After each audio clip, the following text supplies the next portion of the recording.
les résistances. Ça, c'est une résistance. Ou encore ça, c'est une résistance. Et là, c'est son symbole. Maintenant, qu'est-ce que c'est qu'une résistance? Une résistance est un composé électronique qui a la fâcheuse tendance de s'opposer au passage du courant. Une résistance peut être utilisée de bien des façons. Primo, elle peut être utilisée comme limiteur de courant. Secondo, elle peut être utilisée comme résisteur de courant. Tertio, elle peut être utilisée comme résisteur de tension. Et quattro, elle peut être utilisée comme capteur. Quand vous entendez parler de capteur, et bien entendu que nous parlons des LDR, des CTN et des CTP. Si je ne m'abuse, pour ceux qui connaissent et pour ceux qui ne connaissent pas. Je serais ravi de vous apprendre cela sur une toute autre vidéo. Mais là, je ne fais qu'introduire les résistances. Maintenant, nous allons passer à la suite, qui est la mesure de la valeur nominale d'une résistance. Pour mesurer la valeur nominale d'une résistance, il y a quelques règles à respecter. Premièrement, déconnecter la résistance dont on veut mesurer sa valeur du circuit à laquelle elle a été connectée, c'est-à-dire l'isoler de ce circuit, la retirer du circuit. Deuxièmement, connecter aux bornes de la résistance les sondes de votre multimètre. Peu importe comment vous le faites, peu importe comment vous le connectez, une résistance n'a pas de polarité. Cela ne gênera en rien. Troisièmement, le calibre. Le calibre. Cela est une difficulté que bien des personnes ont au niveau du calibrage. Alors, je vais vous présenter une méthode, la méthode la plus simple possible, la méthode NG. Après avoir respecté les deux premières règles, soit la déconnexion de la résistance de son circuit et la connexion des pannes du multimètre au bornes de la résistance, il faut calibrer le multimètre à son calibre le plus bas, son calibre ohmique le plus bas. Après avoir fait cela, le multimètre devrait vous afficher 1. Si ça vous affiche 1, alors vous devez en conclure que la valeur du calibre que vous venez d'ancrer sur votre multimètre est largement inférieure à la valeur nominale de votre résistance.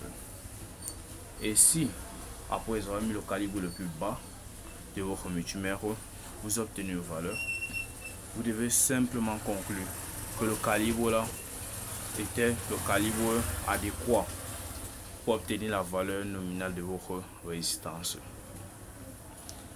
Et si, dans le premier cas de figure, vous obtenez 1, qui ramène encore à dire que le calibre que vous venez d'introduire dans votre multimètre est largement inférieur à la valeur nominale de la résistance, il vous suffit d'augmenter le calibre d'échelon en échelon jusqu'à obtenir une valeur. Une valeur qui serait lue, une valeur qui sera affichée par le multimètre et qui serait la valeur nominale de votre résistance. Ceci, c'est les deux cas de figure possibles si vous commencez par le calibre le plus bas. Et maintenant, si vous commencez par le calibre le plus haut de votre multimètre, là, après avoir introduit le calibre le plus haut, le multimètre vous affichera 0. Alors vous devez conclure que le calibre que vous venez d'introduire dans votre multimètre est largement supérieur à la valeur nominale de la résistance. Pour pallier à ce défaut, il vous suffit juste de réduire le calibre d'échelon en échelon jusqu'à obtenir une valeur affichée à votre multimètre.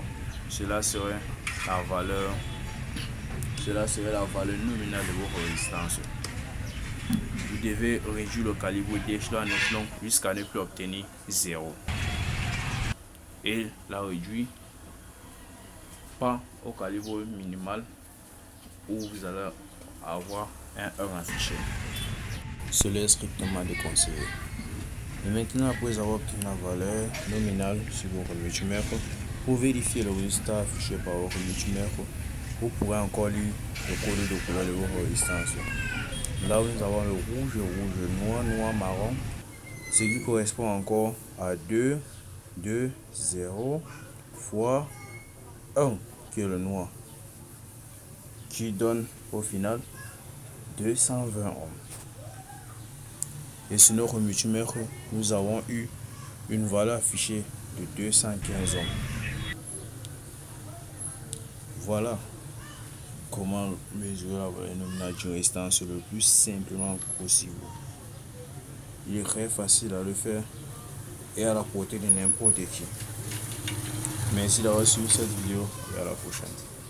N'oubliez surtout pas de liker la vidéo, de vous abonner et de surtout commenter la vidéo pour plus de contenu. Nous nous revoyons pour la prochaine fois pour une nouvelle vidéo, pour un nouveau contenu et pour un nouveau chapitre. Merci pour l'audience.